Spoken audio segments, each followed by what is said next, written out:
vague standard applied to anyone and everyone that the American government wanted to zap off the planet, okay? And they did so. And over the course of 25 years, we greatly expanded who we called. And now the Trump administration is using that same vague designation in an unconstitutional manner. All right. Trump is set to meet with Zelensky as he renews focus on the Russia-Ukraine war. The president is also turning his attention back to Ukraine after a phone call with Russian President Vladimir Putin yesterday. Trump says they will soon meet in person in Hungary. But today he meets with Ukraine's President Volodymyr Zelensky at the White House, and that is where we find our Nancy Cordes, as we often do. Nancy, good morning. Good morning, Tony. Yeah, talks with Russia and Ukraine appeared to have stalled out over the past couple of months. But now President Trump is trying to revive them. After speaking with Russian President Vladimir Putin for 2.5 hours yesterday, he has agreed to another meeting with him. Within 2 weeks or so. Pretty quick. It'll be the second one-on-one this year for President Trump and Vladimir Putin. This time, they'll meet in the Hungarian capital of Budapest, hosted by strongman Viktor Orban. Because of my relationship with President Putin, I thought this would be very quick. And it's turned out to be. Oh, my God. Oh, my God. Oh, my God. Oh, my God. Sex work is dehumanizing and supports human trafficking. Maybe research that a bit more before supporting it publicly. You're right. I haven't actually done my research. You have. Okay? You got me. Thank you. I had no idea. I tapped the glass. Does this research actually require me to only research anti-sex work advocates? Or is it appropriate to listen to sex workers themselves? Because my attitude on this issue revolves around what sex workers have explained. And time again, the work attitude is the one singular thing that they say makes their job, makes their lives far worse, because it pushes them into an unsafe environment when there's no protection for them. Okay? If I was in your position, I wouldn't touch work like it's the plague. It's the can of worms you can never close. I know. Especially like in America, because we're like extra puritanical as well. Anyway, let's just continue. Who would think I did Middle East before I did this? After the two last met in Alaska in August, Putin rejected Trump's plans for a sit-down that included Ukraine's president. White House Press Secretary Caroline Leavitt says that has not changed. Did Vladimir Putin commit to sitting down with President Trump and President Zelensky? He committed to sitting down with President Trump, as President Trump's Truth Post put out for you. Ukrainian officials say a massive overnight strike on Wednesday exposes Moscow's real attitude towards peace. Russia's attack on energy and infrastructure facilities involved 320 drones and 36 missiles. Today, in the Oval Office, Zelensky will likely ask again for long-range Tomahawk missiles capable of striking deep into Russia. Trump has said repeatedly that he's thinking about it. Look, if this war's not going to get settled, I'm going to send them Tomahawks. I may send that. The Tomahawk is an incredible weapon, very offensive weapon.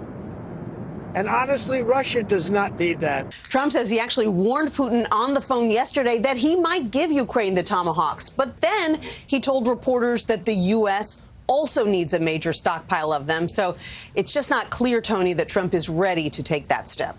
Nancy, and what can you tell us about this latest military strike on a boat in the Caribbean?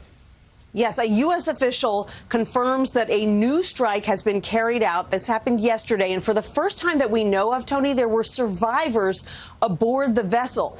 Now, this marks the 6th U.S. attack since early September on boats that the administration claims are carrying drugs. At least 27 people have been killed in these strikes, according to the administration. But the number of people on board the boat that was hit yesterday and how many actually survived that hit, that is all still unclear. In a surprise move on Thursday, Admiral Alvin Halsey, the regional commander who's been overseeing these escalating attacks, he announced that he is stepping down after only a year into what is typically a 3-year job. He didn't publicly state the reason for his departure, so we still have a lot of questions this morning, Tony. It does raise questions. Nancy, thank you very much. Well, thank you very much. President Trump participates in a bilateral launch with the president of Ukraine. Poor dudes, imagine being a fisherman getting blown to bits just to live and become the face of South American drug trafficking. It is completely unjustifiable. It is completely unjustifiable, completely unacceptable that the administration is very openly killing people overseas, violating the sovereignty of a foreign nation, while simultaneously just like killing people and saying that they're killing people and even making jokes about killing people and jokes about their innocence, the innocence of those they have killed. Donald Trump, on numerous occasions at this point, has made jokes about how, maybe fishermen should think twice before going out to fish off of the coastline of Venezuela. It's insane. Completely insane. Like, even in the maximalist position of what they're claiming is taking place here, even if these guys are like rugged drug traffickers, okay, straight up, what they're doing here is completely unacceptable, okay? If they are actual drug traffickers, the thing you're supposed to do is communicate with the sovereign nation in an effort to exhaust all options, to say, hey, these are drug traffickers coming from your shorelines. Please, can you apprehend them? And if they don't do that, you're supposed to track these drug traffickers and then intercept their boats once they get to international waters, for example. There is no world where you just go, I've decided these random fishermen are drug traffickers and we're going to kill them. Okay? That is crazy. Like, and I'm saying even if they were drug traffickers, as the administration is claiming, without any evidence whatsoever, I can't believe it. Like, it's so ridiculous. Aren't these? Yes, they are. On True and On a few years ago, I predicted if JSOC started doing strikes against drug cartels in Latin America, it would immediately come out that all the victims were innocent people, which never happened in Southwestern Asia because of the much larger cultural and linguistic barriers. This is correct. Our airstrikes do not hit who we say they will hit, and they do not work strategically. We are going to learn that well as this keeps up. It's like governments in general treat human life with no respect, and especially the American government, whether it be our own citizens, whether it be our own military, and certainly those in the crosshairs, okay? We just straight up have no respect for the dignity of human life. We do not care about it at all, and I don't think this is appropriate, and I don't think this is going to I don't think that this is a moral thing. I don't think that this is appropriate, and I think it's going to get worse. The less restrained this administration becomes, the worse things are going to get, because the next stage in this, the extrajudicial killings of random people overseas, will inevitably loop back around. First, you drone strike random fishermen, then you start drone striking Americans. And a lot of people don't understand that. And at that point, it's too late anyway. That is not that far-fetched or as big a leap as you think it is, okay? Make no mistake. Look at the terrorism designation. Post 9/11, the terrorism designation was a vague standard applied to anyone and everyone that the American government wanted to zap off the planet, okay? And they did so. And over the course of 25 years, we greatly expanded who we called. And now the Trump administration is using that same vague designation in an unconstitutional manner on enemies that he considers at the domestic level to be. We didn't get here out of nowhere. This wasn't an overnight change. It's completely ridiculous. We have to put a stop to this. A Louisiana man arrested by FBI for alleged October 7 involvement. What the fuck are you saying, bro? What do you mean October 7 involvement in Louisiana? What? Why are you spamming this? I have no idea what the fuck you're talking about. Much, everybody. It's an honor to be with a very strong leader, a man who has been through a lot, and a man who I've gotten to know very well, and we've gotten along really very well. And we had a big call yesterday, as you know, with President Putin, and we'll be talking about it. President Zelensky of Ukraine has endured a lot. I mean, he really has. He's endured a lot, and we've endured it with him. To be honest, it's been a long time, and I think we're making great progress. So we're going to be talking about that today. We'll be talking about what took place yesterday with my phone call with President Putin. And I think that things are coming along pretty well. It began with Alaska, where I think certain guidelines were discussed, and we want to see if we can get this done. This was long ago into the Biden administration. We inherited this, and we'd like to see if we could finish it, end it. We want it ended. Fox News poll of New York City mayoral race Jewish voters. Margin of error is 9%. 42% Cuomo, 38% Mamdani. So many people have died in this war, and we're gonna get it ended. So I just want to thank you all very much. If you have a couple of questions, go ahead, please. In fact, before I do that, let me just ask the President to say a few words. Thank you, President. Pleasure. Glad to meet you again, Mr. President. Thank you very much for the invitation. Again, my congratulations with your successful ceasefire in the Middle East. Thank you. Yeah, and you did it. And I think this is the momentum to finish Russia's war against Ukraine. I think that, yes, we understand that Putin is not ready. I think not ready, but I think that I'm confident that with your help, we can stop this war. And we really need it. We see that they don't have successful steps on the battlefield, and it's good. I think that their army is weak now, but a lot of losses. They have a lot of losses and in economy and people, and I think this is a very important moment. And I wanted to thank you, Mr. President, after our phone calls. Yesterday I had a good opportunity to meet with a big American energy company. You're joking, right? Mamdani hasn't denounced Sharia law, just saying. For your live show, let's not forget Sharia law court judges in 2020 married over 50,000 children to adults in nations like Palestine, Jordan, Africa, and Iran. What the fuck are you saying, bro? What the fuck is happening? It's just... And they're ready to help us.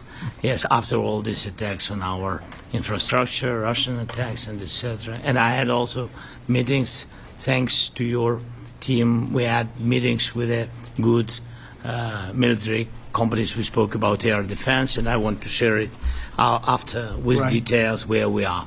Thank you. Thank you so much. Thank you very much. Mr. Very President. good. And I think it looks beautiful in his jacket. Yeah. It's beautiful. I hope people notice. It's a good, it's actually my very God. stylish. I like it. President Trump. Yeah, please, go ahead. Under the Biden administration, This is the big deal, man. This is the big deal, that he's wearing a fucking jacket. was fearing of a possible escalation. They were not allowing the Ukrainians to strike into Russia, fearing of this escalation. Yeah. Would your administration allow Ukrainians to strike deep into Russia? We're going to be talking about that. That's something we'll be talking about. You're right. It's an escalation, but we'll be talking about that. Mr. President. Will President Zelensky join you in Hungary to meet President Putin? Because it's a leader that we like. We like Viktor Orban. He likes him. I like him. It's a country that's a safe country. Done a very good job. He's been a very good leader in the sense of running his country. He doesn't have a lot of the problems that other countries have. And so we've decided that we'll be going to be with Viktor Orban, and he will, I think he'll be a very good host. President Trump. President Trump. President Trump. Right here. It's President Trump. Hungary, yeah. We're doing Hungary, yeah. With Putin, trilateral meeting, or is it just you and? To be determined, but I would say most likely it's going to be a double meeting. It'll be a double meeting, but we will have the President, Zelensky, in touch. There's a lot of bad blood with the two presidents. I mean, it's a flex, and it's an expansion of like what previously would be unfathomable. Just like when Benjamin Netanyahu flies to the United States of America even though it's not a party to the Rome Statute. So like, or it's not under the ICC jurisdiction. That's an expansion. That's a flex. That's to say, like, yeah, we are able to do war crimes, be branded a war criminal, and still get protection, political protection from the most powerful nation on the planet. And this is working in an identical fashion where after years and years of valid concerns and posturing, even though it is hypocritical for the Western world to posture against anyone doing war crimes, because they do it themselves as well. But regardless, like war crimes, there's no war crimes, okay? It is valid for Vladimir Putin to be branded a war criminal, 100%. And this basically is another expansion of what previously was considered unfathomable. He's going on European soil. He's going on European soil as someone who is supposed to be branded a war criminal by the ICC to basically have a meeting with the President of the United States of America. That's it. That's like,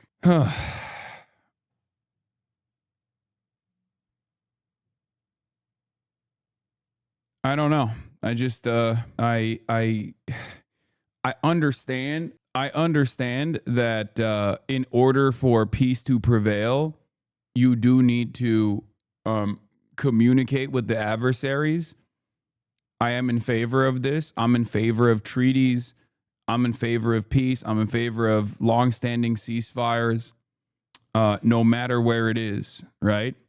And I've been an advocate since day one, and I've been yelled at quite a bit by pro-NATO people for this position, saying that I want Ukraine to fall into the hands of Russian control or some shit like that. But I don't even think that this is actually anything beyond Putin taking advantage of Trump once again by claiming that he will be more receptive to Trump's advances while still continuing his strategy on the ground. And with less power in the hands of the United States of America around the global stage, Putin gets away with this. And in the absence of America bringing China to the table, like bringing all parties involved in this to the table to commit to longstanding peace, offering a favorable deal to all parties without completely eroding Ukrainian sovereignty, I don't believe that there is going to be a just or equitable or any solution whatsoever. But I don't think America is going to do that because they're still playing a different ball game. They're still behaving with the rules of post-World War II. Like they're still operating on the Cold War boundaries or beyond Cold War boundaries. Like they're still operating like it's the post-Cold War era of peak neoliberalism from like the 80s and 90s all the way to the early 2000s, the 2010s, where there's only one game in town, and that's the United States of America. There's only one player in town that, and when they say jump, everybody says how high, and it's gone. It's over. This is not how it works anymore. That's it. If you are a foreign adversary that is a nuclear superpower and you want to engage in irredentist behavior against your neighboring nations, as Russia has done, you get to do it. And there are enough economic, there is a powerful economic counterbalance to America's global prominence here that can back Russia, and that is China. So unless you actually try to reach a reasonable deal and have demonstrated, then you have to look for a different alternative. That's it. America is not recognizing that we are no longer living in a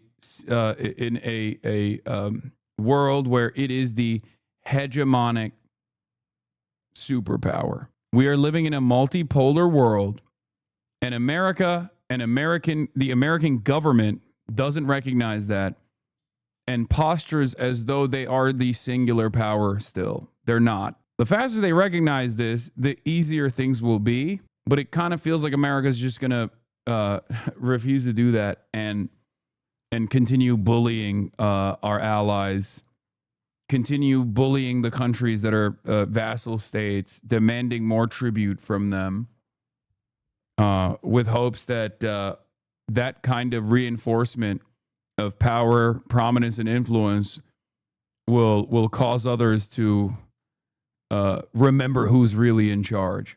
But I think all that does is ultimately shorten the timeline of American empire, because eventually there are going to be actors in these countries that demand sovereignty and will say, all right, we're done. We're done with this shit. Continue to suffer. HasanAbi, you deserve it. Turkey, the plastic table.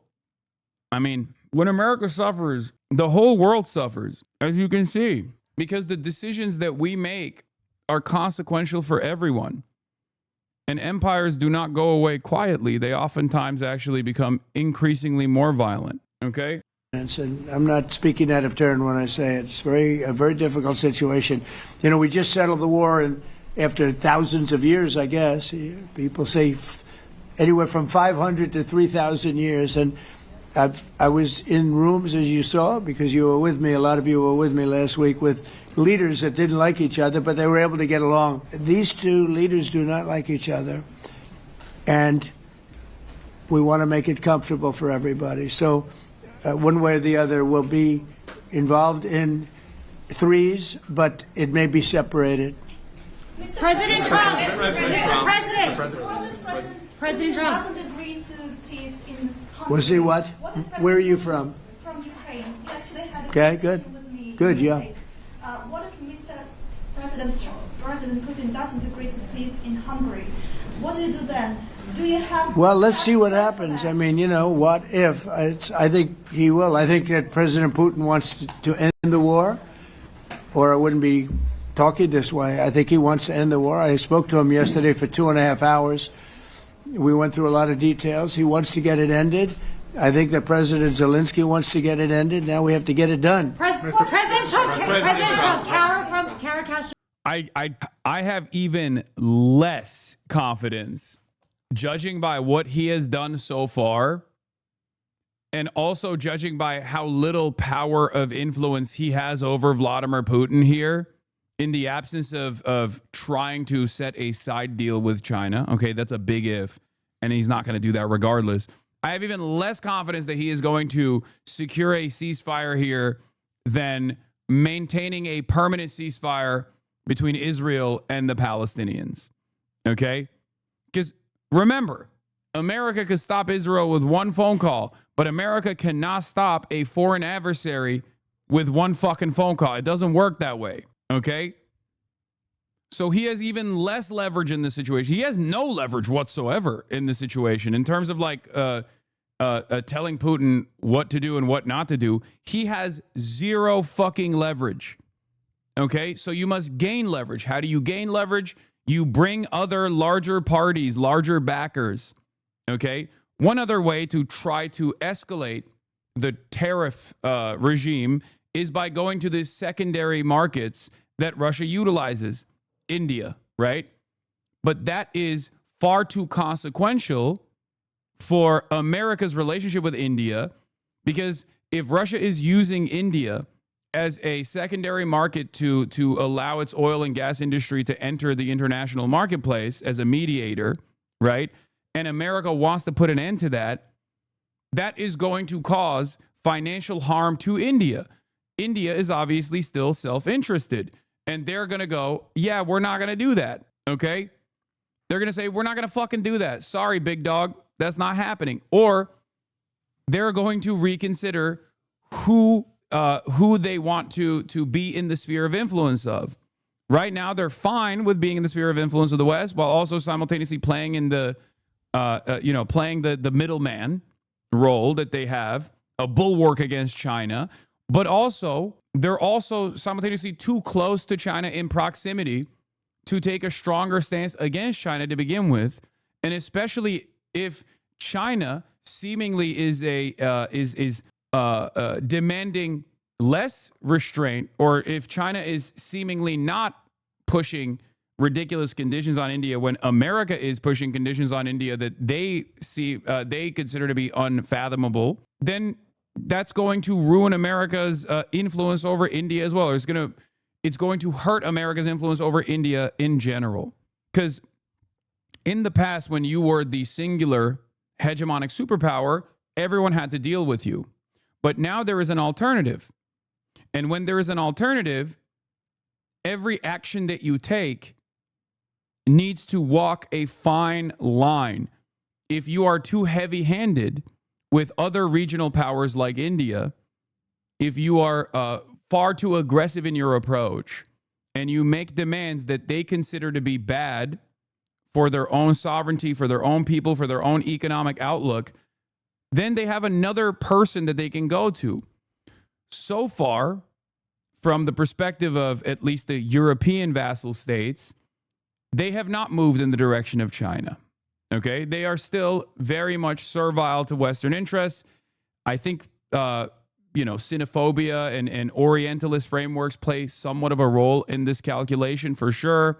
And I think they're also terrified of living under a unipolar China, because they've benefited greatly from Western power exchanging hands, but only going back to another Western country like the United States of America. And they are too fearful of having to deal with China, even as an even competitor.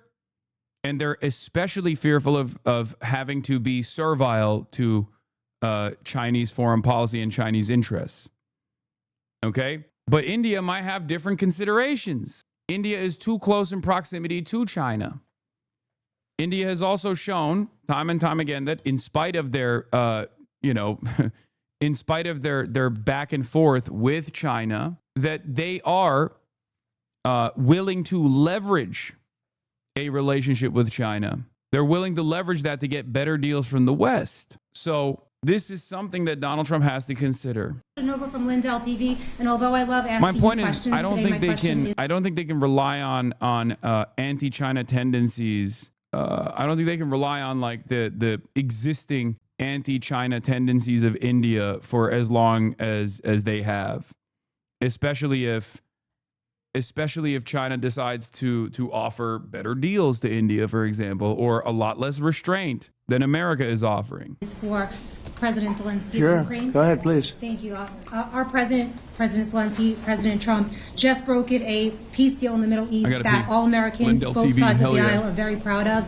But to meet that deal, both sides had to make concessions. Our president has stuck out his neck in many ways to make a peace deal for your war as well. What specific concessions are you willing to make to end this war with Russia? Will you give up joining NATO? Americans have foreign war fatigue, and our president, as he said, we need our tomahawks too. To me. Yes, you, President Zelensky. Thank you very much. Concessions will you That's some question. So many questions in one. Thank you very much for your question. First of all, I think we need to sit and speak. The second point, we need, even now you see in the Middle East, it's very difficult to hold ceasefire. Everywhere, in every war, it's very difficult. We want peace. Putin doesn't want. That's why we need pressure on him. We will speak with President today what we need. We understand what we need to push Putin to negotiation table. And as I said previously, so we are ready to speak in any kind of format, bilateral, trilateral, doesn't matter, just peace. This is important. And we don't speak about NATO or NATO. For Ukrainians, it's very important. Of course, it's our decisions of allies to decide where we are. But are you willing to give Yes, up but joining the NATO? most important thing for people in Ukraine, which are under each day's attacks, to have really strong security guarantees. NATO is the best, but weapon is very important. Allies on our side is very important. And between us, for us, bilateral security guarantees between me and President Trump is very important. I don't know, we didn't speak with details about it, but this is the most important document because the United States is very strong. Sir, President Trump, President Trump, you are the middleman right now, hoping to end this conflict. Who is doing a better job negotiating, President Zelensky or President Putin? I think they're both doing a great job in that sense. We have to get it done. We've got to take some of the hatred of each other. You know, they don't like each other. I say that in front of President Zelensky, but I say it in front of President Putin too. They have tremendous bad blood. It's really is what is holding up, I think, a settlement. I think we're going to get it done, and we have to make it long-lasting. As I said in the Middle East, everlasting, right? Everlasting. And the Middle East is a much more... What concessions can Trump give to India to make them more favorable to their position? I do not know. Someone in the chat asked that question. I actually don't know. But what I do know is India currently enjoys the leveraged position that it has between China and the United States of America, and it certainly enjoys cheap oil and gas coming from Russia. So demanding that they actually stop that, trade and shut off Russia's entry point into the international market is probably a non-starter, and therefore I'm not so sure how Trump is going to get to do that. Maybe I do think that as far as Russia goes, even without Chinese backing, they do have the power to influence they have the power to influence like a global oil shock if they wanted to. I mean, I don't know how much power they have at OPEC Plus. I mean, they still have a lot of power. America obviously has a lot of allies there too. Having said that, Russia still has the capacity to influence these decisions, and therefore cutting them out from the international market is going to be very difficult. Cutting them out and cutting their oil and gas from the international market is going to be impossible, okay? But that is like one of the last tools in the tool belt that America has, because they already deployed the mother of all sanctions on Russia. Like, there are still some things that they can do to fuck with Russia's bag, but the mother of all sanctions did not work seemingly, right? And if anything, it might have actually played a formative role in the creation of this secondary market outside of the swift back petrodollar system. So every single day that goes by, I feel like America's leverage power is waning on the global stage, and they are not cognizant of this, I don't think. Or at least they're behaving as though that's not a reality. Isn't that kind of good? I mean, broadly, a multipolar world, depending on how both parties that at least still control certain parts of the planet operate, could be a better future. It's just that no one seemingly wants to engage in a collaborative effort here, and everyone is simply posturing, especially America. America's getting increasingly belligerent. Yeah, a multipolar world under capitalism is not good. Just different bad is right. More complicated situation. You know, we had 59 countries Make involved, America and every one of great them again. I know, because I'm American. Islam's got to go back to their country. Make me imagine a religion that allows marrying children allowed to be in America crazy. I agree. It is pretty crazy, which is why we should actually make it illegal for Christians to have child brides. Like, we should make it illegal across the board. Do you agree that we should be prosecuting Christian child brides in this country? You know, if there are Muslim child brides as well, we should prosecute that as well. But I'm pretty sure that if there's one party that actually has any sort of political prominence in this country, outsized political power, the Christian nationalists that are the ones who are advocating for child brides, not the Muslims, not the Islams, as you said. Do you have a take on that? Or is it okay when Christians do it? Because it kind of feels like you're advocating. If you're a anti-child marriage advocate like myself, you're going to actually get into a lot of trouble. You're going to have to advocate to prosecute in jail a lot of right-wing Christian nationalist pastors, prominent politicians. Am I wrong? Did you hear the words that were coming out of my mouth? I don't think you have a lot of comprehension skills. Agreed. And it's, it's sort of amazing. Most people didn't think that was doable. This is going to be something I really believe that's going to get done. I had a very good talk yesterday with President Putin. I think he wants to get it done. And President Zelensky, right behind you. When we were in Israel with President Trump earlier in the week, we heard a lot about the difference in diplomacy between President Trump and President Joe Biden before him. Yeah, child marriage is legal in 34 states with parental consent.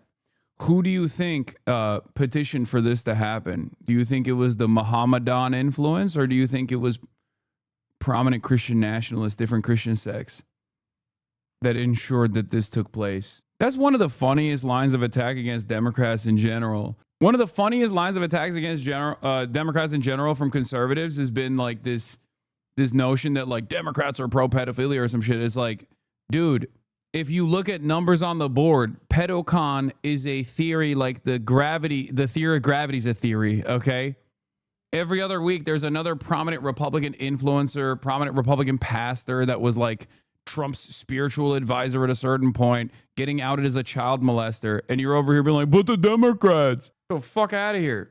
What do you see as the biggest difference in diplomacy between President Trump and President Biden? President Trump has a big chance now to finish this war. President Biden. Yeah, young Republicans can be an age range all the way up to 40, but you're a woman all the way after the age of 14 in the eyes of many Republicans, it seems. Very strange inconsistency. That was a good one. Now is not the president, so he doesn't have a chance to finish this war. And President Trump is really showed for the world that he can manage ceasefire in Middle East, and that's why I hope that he will do this, and we will also have such big success. For Ukraine, it's a big chance, and I hope that President Trump can manage it. I would say the biggest difference is one is extremely competent and the other one is grossly incompetent. Mr. President. Sir, a few weeks ago in New York when you two met, you said that you think Ukraine could ultimately take back all the territory that it's lost so far. Do you still think that's the case, or do you think there'll have to be some sort of You swap never of know. territories? Look, war is very interesting. You never know, do you? You just never know. With war and peace, but you never know. Please. Russia calls Tomahawk supply to Ukraine as an escalation, yet it continues using similar cruise missiles like Caliber. And Who are you with? Who are you with? Ukraine? Yeah. But Russia continue even using the cruise missiles and also nuclear-capable ballistic missiles in Ukraine since 2022. So do you consider providing Ukraine with the Tomahawk or similar missiles as an opportunity to equalize the possibilities of Ukraine and Russia and push Moscow to the negotiation table? Sure. We're going to be talking about that. That's why we're here. Okay? Fair question. Exactly as he told you to say it. But we're going to be talking about it. Okay? Yeah, please. Mr. President, message to India and Hungary who is still refusing. You said India and Hungary? That's an interesting. And Hungary. India and Hungary. It's an interesting combination. Refuse to stop buying Russian oil. Well, India, Russian oil anymore. And Hungary is sort of stuck because they have one pipeline that's been there for years and years and years, and they're inland. They don't have sea. They don't have sea. And I spoke with the very... That's crazy that he has a lower standard for Hungary purchasing Russian oil as opposed to India. I mean, that's... when he says India's not buying any more Russian oil, I don't know how much I believe him. I feel like he's just saying that at the domestic front in an effort to make it seem like he's doing things. Okay? That's what it feels like to me. It feels like to me he's just kind of saying that so that people feel like he's doing something. MAGA believes this? I mean, yeah, MAGA believes that Donald Trump is not Jeffrey Epstein's best friend, okay? They're stupid. I don't know. I don't know what else to say about that. Like, there's got to be a certain point where you have been there's got to be a certain point when you've been the recipient of so many so many awards where eventually, you've been fooled so many fucking times. Like, at a certain point, I'm gonna start believing that you enjoy it. You enjoy being fooled. Okay, you're kind of a cultist. Yeah, if you're looking like Admiral Zhukov with the Fell For It Again awards all over your fucking chest, maybe you enjoy it. A great leader of Hungary, and they are, it's very hard for them to get oil. I understand it. Hungary's in a very interesting position because they can't have ports. Sorry, not Admiral, Field Marshal Zhukov. They're surrounded by land. So we'll see what happens there. But India will not be buying oil from Russia. And they've already de-escalated, and they've more or less stopped. They're pulling back. They bought about 38% of the oil, and they won't be doing it anymore. Trump has been helping you in achieving peace in Ukraine. Melania Trump Yeah. has been helping in returning abducted Ukrainian children from Russian captivity. President Zelensky, do you appreciate those efforts? How do you assess them? And did you ask her to step in and to help you? No, she wanted to do it. She felt very strongly about the children, and she's done a really good job, I think, in bringing it to the fore. We have a lot of children involved. Now, it's some people say it's 20,000, and some people say it's 300. There's a big difference between that, so nobody really knows. But she felt very strongly about the children. She thinks about the children all the time. President Trump, if you okay tomahawks to Ukraine, what's going to happen if the United States is in a conflict and we need the tomahawks? Do we have enough? That's a problem. We need tomahawks, and we need a lot of other things that we've been sending over the last 4 years to Ukraine. We've been, we gave them a lot. Now we have a different situation. We send it to the European Union. They pay for it and all that, and they have plenty of money. But it's beyond the money. We need tomahawks, or we need a lot of other weapons that we're sending to Ukraine. One of the reasons we want to get this war over is exactly that. It's not easy for us to give. You're talking about massive numbers of very powerful weapons. So that's one of the things we'll be talking about. Hopefully they won't need it. Hopefully we'll be able to get the war over with without thinking about tomahawks. I think we're fairly close to that. Yeah, go ahead. Can I say, yeah, please. Just to understand. So for today, of course, we want to finish this war, but the war is another technological war. You don't use just tomahawks. If you want to target a military goal, you need thousands of drones. It goes together with such missiles. Ukraine has such thousands of our production drones, but we don't have tomahawks. That's why we need tomahawks. But United States is a very strong production, and the United States has tomahawks and other missiles, very strong missiles, but they can have our thousands of drones. That's why where we can work together, where we can strengthen American production. And so just so that I understand, so you're suggesting kind of a trade.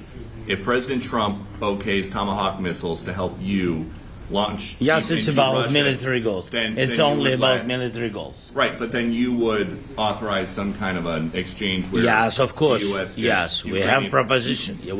We have big proposition with our drones. President Trump, I don't mean to be brokering an arms deal here, but is that something that you would be interested in, Ukrainian drones? We are, yeah, we would. We have a lot of drones right now. We build our own drones, but we also buy drones from others, and they make a very good drone. I mean, drone warfare has really come to the fore over the last couple of years because of this war.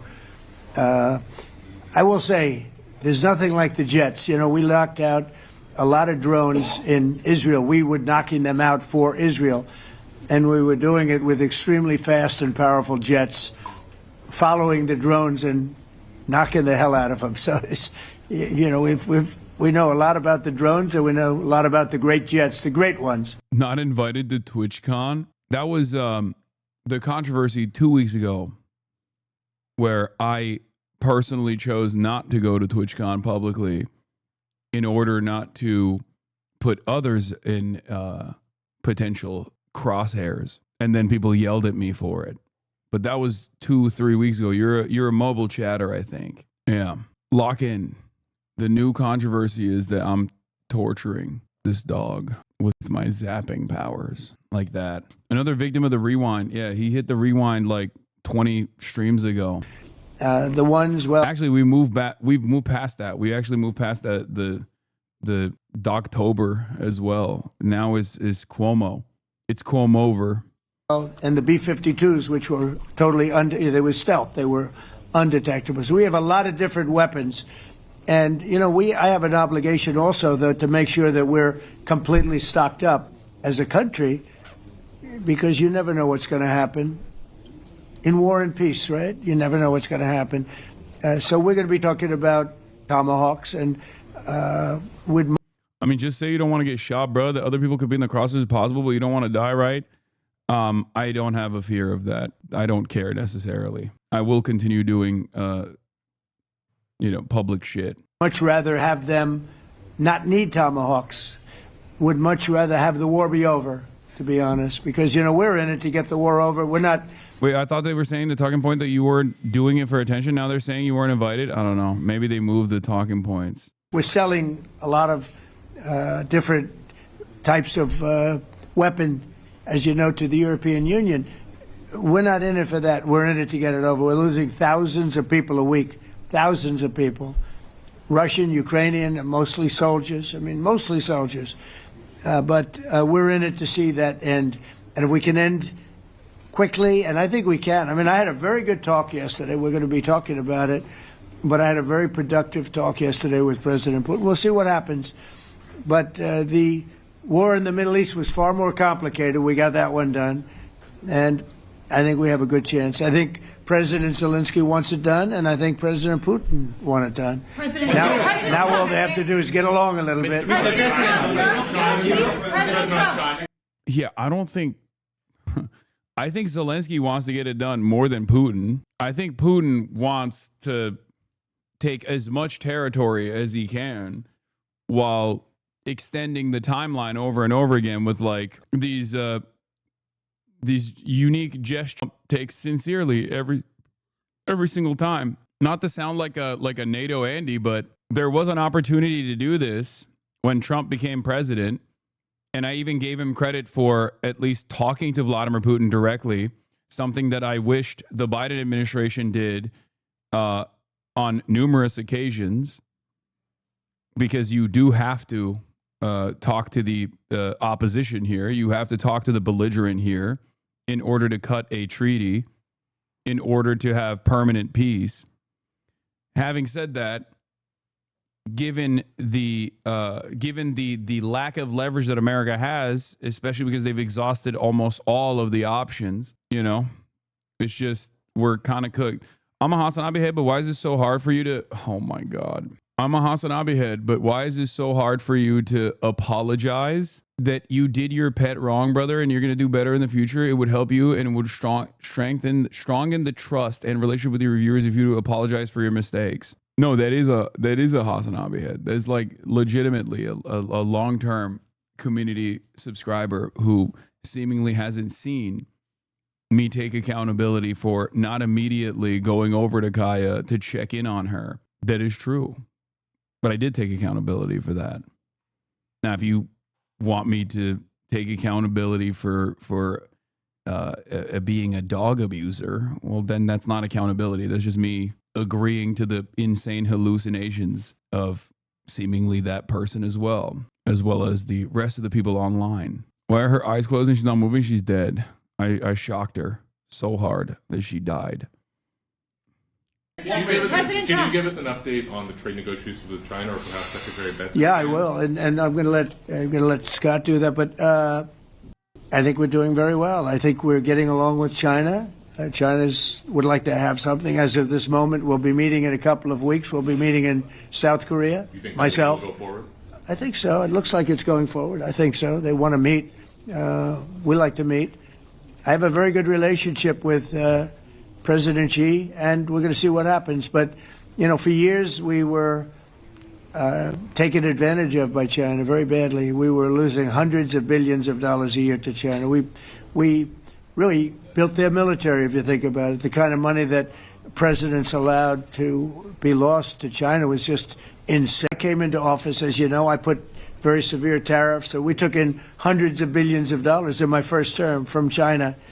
Biden let that go because it was so much. He let it continue, but he gave all sorts of exceptions. And by the time you looked at it, Scott, I would say it wasn't the same thing. He would give an exception for anything. If you got up and went out to dinner, he'd give you an exception. So it wasn't the same thing. But I put on very serious tariffs. So we took in hundreds of billions of dollars. And then I left office. The election was rigged. I left office, and that was the story. Now I come back, and we are in a very strong position because of tariffs. We're in a very powerful position because of the fact that we have tariffs. If we didn't have tariffs, we would be in a very weak position. We would be in a weakened state. But with tariffs, we've made hundreds of billions of dollars, not only from China, but from others.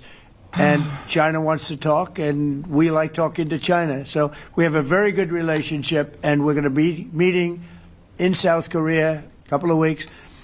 And I just got back from a long trip. I'm going on another long trip. And Scott, you want to say a few words on that, please? Yes, sir. So the entire relationship stems from the great respect that the two leaders have for each other. China did a substantial, unprovoked escalation last week. We were unable to get literally not unprovoked. Literally not unprovoked. And also in line with exactly our trade posture against China for decades. For them since then, it's been IMF World Bank Week. They have had working level people here who there have been meetings. Yeah, this is the same as Israel always does a preemptive first strike, a defensive first strike, and anyone that retaliates against the United States of America is always retaliating, but it's unfair that they're doing so. Okay? Always. Venezuela is provoking Trump by existing, for example, existing on top of massive natural oil reserves. This is a provocation that must be addressed. China, over the course of the last 3 decades, has become the manufacturing hub of the planet. This was our design for international trade. America designed the world in this way. Okay? We benefited greatly from it. Problem is, now they got too much power as the manufacturing hub of the entire planet.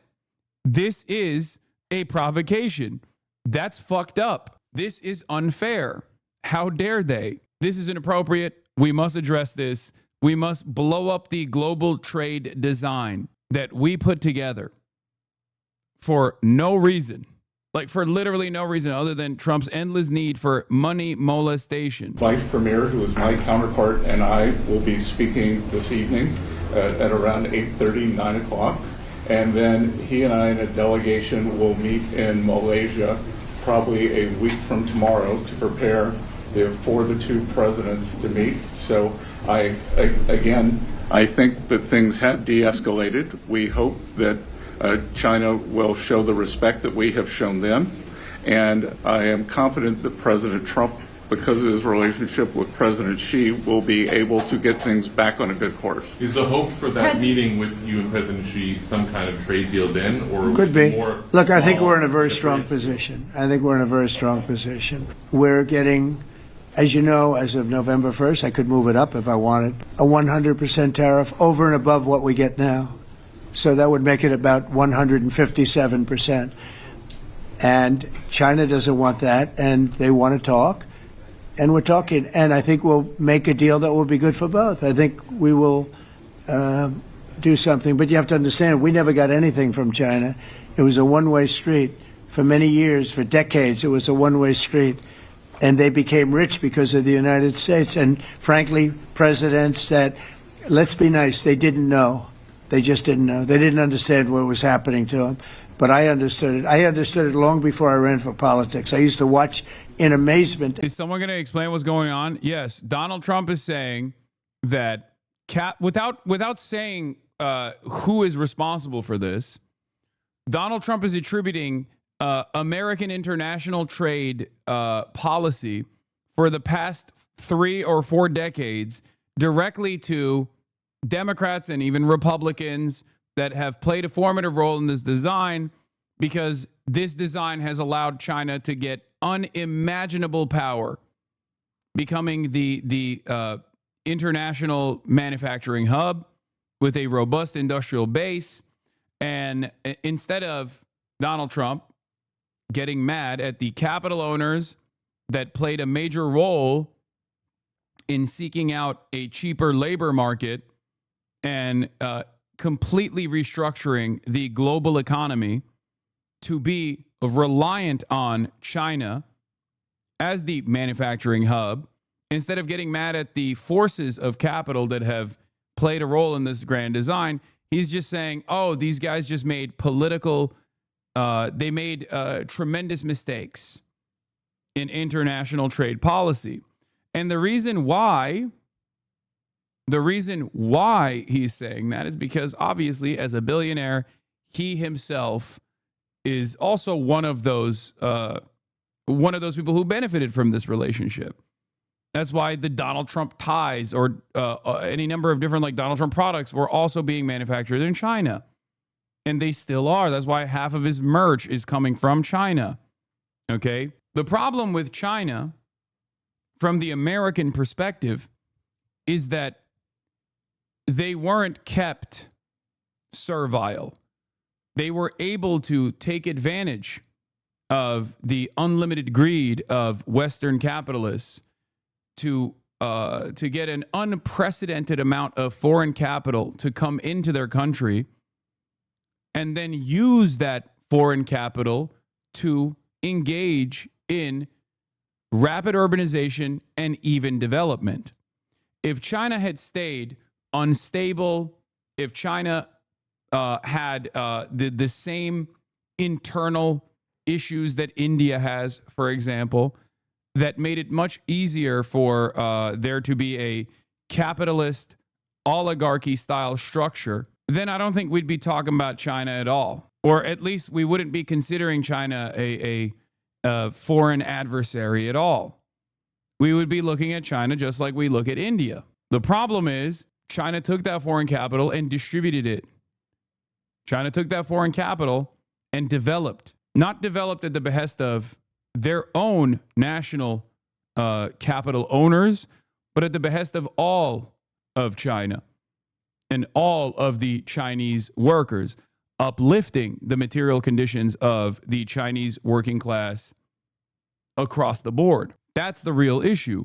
And now that centralized structure of governance is tremendously advantageous, especially when there is global political competition, because China gets to make decisions at the top that are, one, beneficial for its own working class, and two, China can dramatically restructure their economy almost overnight if they choose to do so. This is not something that the decentralized system of capitalists, the decentralized system of governance that Western liberal capitalist nations have.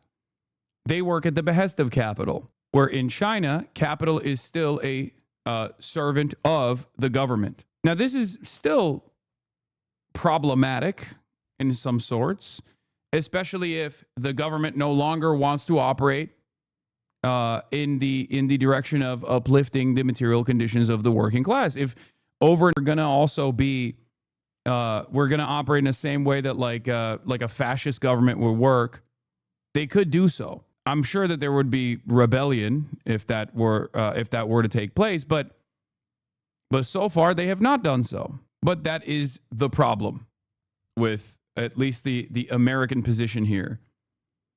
It's a problem when it comes to manufacturing, because while Western liberal capitalist countries also have a system of subsidies, what corporate overlords do with said subsidies is very different than what the Chinese state forces companies to do. Okay, or I mean, it's not an enforcement necessarily, but because they control the flows of capital internally inside of the country, they can change the incentive structure to get people to move into other sectors in a way that is much faster than the ways that this would work in a Western liberal democracy. They can move the money around. And when they move the money around, they can get people to focus on building up different sectors that are necessary for whatever goals that the government has. Our country was, how stupid they were. And we're not stupid anymore. And that includes with the European Union, that includes with Japan and South Korea. All we want to do is be treated fairly. But the fairly is hundreds of billions and even trillions of dollars coming into the United States. And it's our national security is secure because of tariffs. If we didn't have tariffs, we would have no national security. So it's very important. Will you seek China's help in ending the war in Ukraine? Do you need them to put pressure on Russia? I'll be discussing that, but I'd love to see it ended before that. President I mean, I think we have a chance of ending the war quickly. If I think another advantage of central planning and the system of governance that China has is that it has allowed them to set in motion 15-year plans and now 5-year plans. Okay? Whereas Western liberal capitalist countries do not have that same structure. They do not have that same mechanism of control, or even if they did, because at the end of the day, states are incredibly powerful entities, right? The American government, if it chooses to do so, could actually, maybe not overnight, but and with a series of capital strikes and capital revolts, would be able to create a centrally planned economy as well. It would take a lot. It would require a lot of effort. It would require tremendous labor militancy, for example. But they could do that. It's not impossible. Every Western liberal capitalist nation could technically become a command economy, could have central planning if they chose to do so. We have a version of central planning in this country. Look at our agri sector. Look at the agribusiness, for example, right? It's just that we demand nothing in return for the subsidies, the taxpayer-funded subsidies, from the capital owners, because that's not the way this is supposed to be designed. The system is designed for capital owners to do whatever the fuck they want. And over time, we have increasingly financialized our economy and worry about fake improvements in the stock prices, because everything still goes back to improving shareholder value, increasing shareholder value.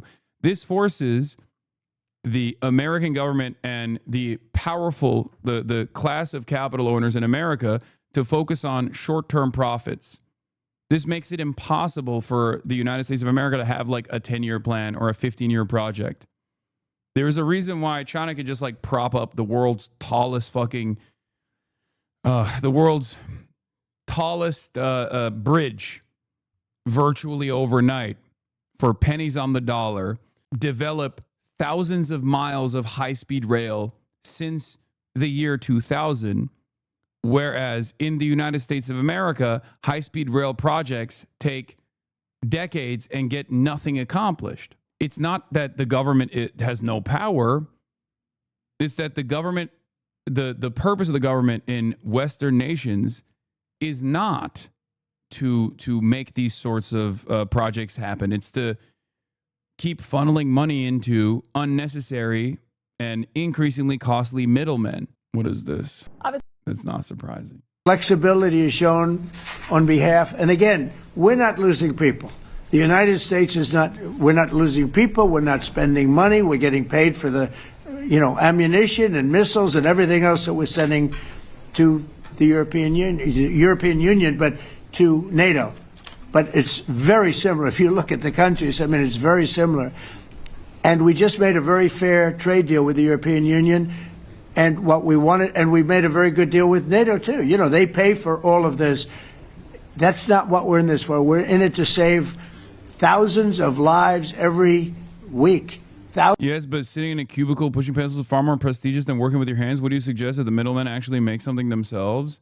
I mean, that's not even what I'm talking about, because like this isn't even about like productive labor versus different forms of labor. I'm not even getting into that. I'm simply talking about like I'm simply talking about like the broader outlook here, that ultimately the American government is servile to capital and capital interests, and capital interests always revolve around improving profit margins for shareholders, increasing shareholder value. It's literally in the law.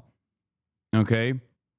The boards have a fiduciary responsibility. If you are trying to compete against a country that doesn't have that interest whatsoever and simply wants to make government projects happen, or simply wants to outcompete Western industry in certain sectors, whether it be solar panels, or whether it be drone manufacturing, or whether it be electric vehicle manufacturing, for example, they are going to make a lot of investments into this field, and they are going to make prices so unimaginably affordable that it is virtually impossible for Western liberal capitalists to compete with them. It's just not going to happen.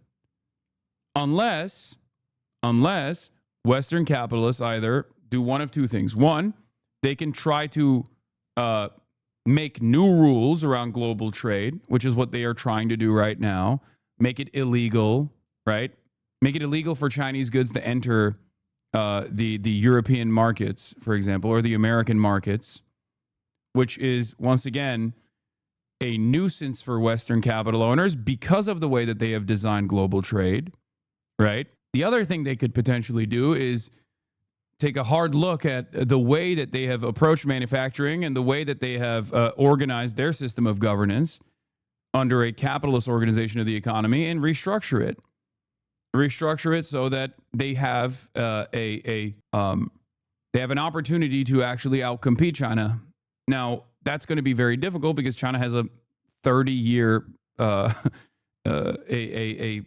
decades and decades of building a robust industrial base in their country. They have a 30-year head start, so it's most likely not going to happen. Thousands and thousands of lives. That's why we're in it. And I think we have a very good chance of bringing this war to a conclusion. President did an excellent job. I think that a lot of people could agree to that. Thank you. I'm speaking as someone who lost my father in a war, so I know the human cost. What would your advice be to American leaders, to world leaders, to neocons, to TV hosts who often speak about conflict in abstract or strategic terms rather than the human cost and the human terms? Look, my only statement is we have to get together. It's a very small group of people. It's the president, and the president. Okay, 3 presidents. And I'm the mediator president. And I'm mediating not an easy situation. It should be easy, but it's a lot easier when people understand each other, when they get together, and when they like each other. We don't necessarily have that situation as far as like is concerned. Maybe it can turn around. Maybe it can. But in the meantime, we'll have them keep a little bit of distance, and we're going to see if we can get it done. This is number 9, okay? This will be number 9 for me. I've solved 8, including the Middle East. I've solved 8. This, I thought, would have been among the easiest. We solved, President Putin mentioned yesterday Armenia, all of the different wars. He said it was amazing but the big one that he was surprised that we were able to settle was the Middle East. He thought it was incredible. He was very generous in that sense. This should be something we're able to settle, and I think we will be able to settle. Brian? Sir. On that note, you will go down as the peacemaker, no doubt, and you will resolve this war. Well, we resolved 8 others. It's funny how people say that. If you get this one, every time I do one, they forget about that one. I solved 8 wars. Go to Rwanda and the Congo, talk about India and Pakistan, look at Thailand, look at all of the wars that we solved.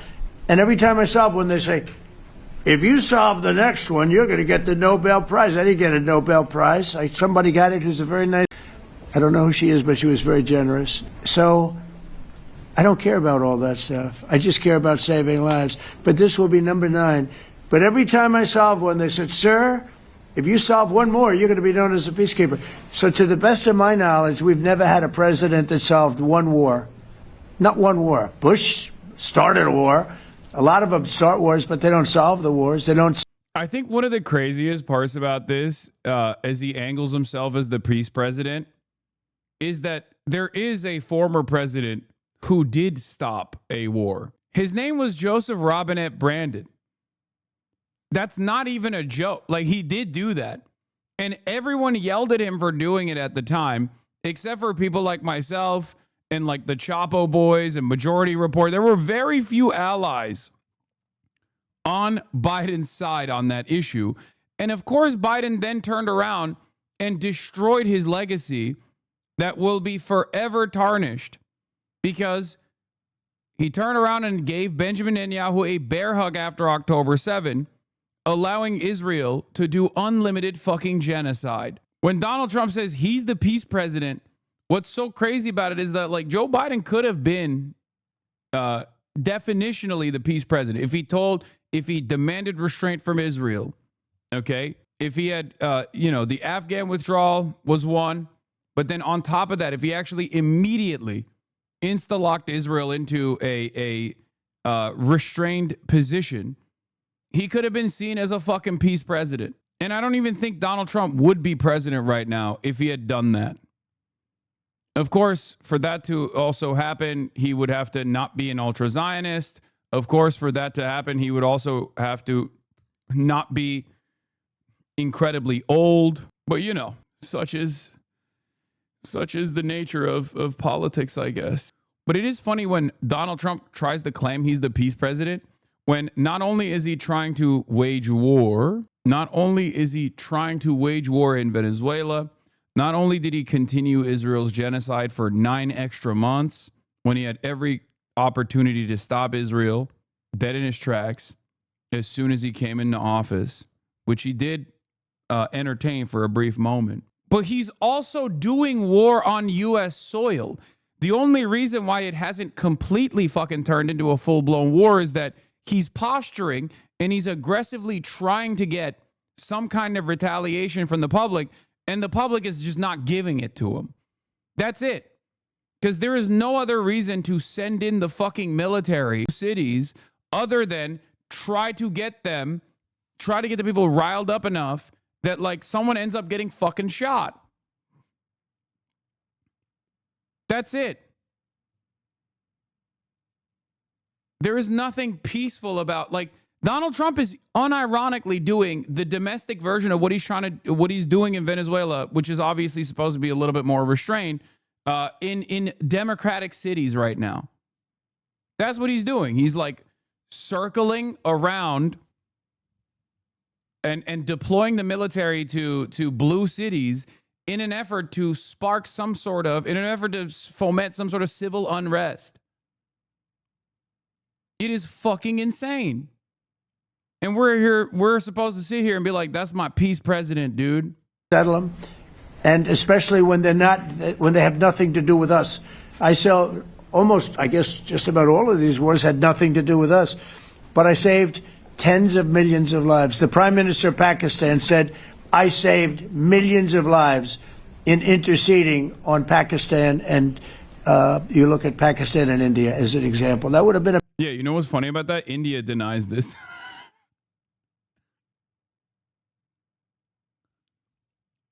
Yeah.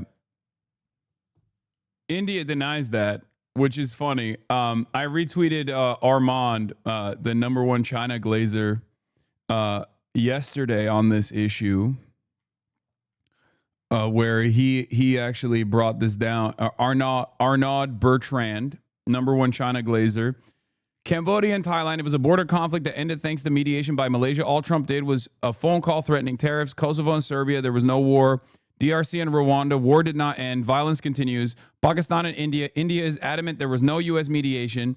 Israel and Iran. The U.S. was literally a belligerent, obviously. Remember, the U.S. strikes on Iranian nuclear facilities. Egypt and Ethiopia, there was no war. Armenia and Azerbaijan, the peace deal hasn't actually been signed. Israel and Hamas, beyond obscene for the U.S. to take credit for ending a genocide that it was a key enabler of. Doesn't this guy own Louis Vuitton? No, that's a different Arnaud. That's so funny. Yeah. Yeah, one of the world's wealthiest billionaires who happens to sit on top of the throne of Louis Vuitton also seems to be a prolific Twitter poster who defends China all the time. Bed with two nuclear nations, right? So I say this, this is pretty much the last one, although I do understand that Pakistan attacked, or there is an attack going on with Afghanistan. That's an easy one for me to solve if I have to solve it. In the meantime, I have to run the USA, but I love solving wars. You know why? I like stopping people from being killed, and I've saved millions and millions of lives, and I think we're going to have success with this war. Wait, please. This, President Zelensky, this is your third time over here. Oh. And by the way, you look excellent. Thank you, sir. Thank you. For you, by the way. This is your third time here. How different sitting across from the president is this time versus the two previous times here at the White House, and how confident are you hearing the success rate? Okay, I can't listen to this any further. I'm sorry. I'm done.